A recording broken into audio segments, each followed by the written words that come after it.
Well, for sure. We had a lot of issues. As I said earlier, we had import rules, so and there were usually teams that would try to circumvent the import rules, and so there was times when we were making decisions that weren't very well received, but you still had to do it.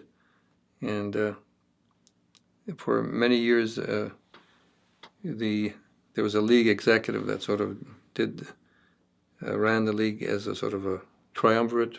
So I think 3 or 4 people, and it was always a debate. Well, this player is ineligible, but if this member from this team was on the executive, well, then there was pressure to make him eligible, that kind of thing. And so one year I said I would continue to be president or commissioner if I would just make the decisions myself, and we wouldn't have committees.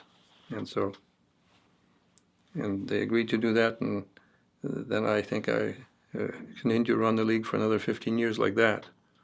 And they obviously were happy that it was fair, because they kept putting me in there. So, the Maroons would say that most of the decisions that I made went against them.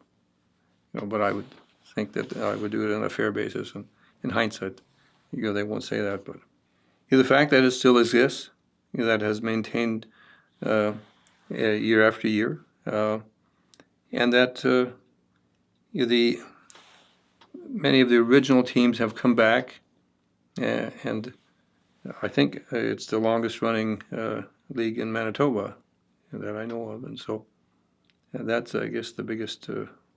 I would be proud of that we could achieve that. The Lowe's in Altona was one year when we just couldn't seem to get enough players together, and I know one night we went out with 10 players on a road trip to Miami, and that's tough, because they get pretty tired and beat up after the second period.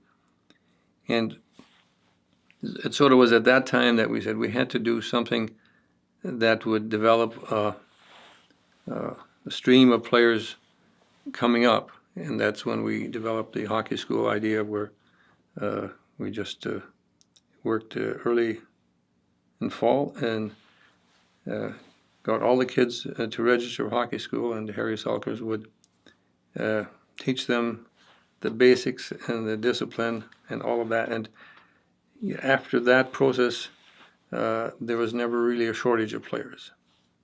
So that's sort of how that worked.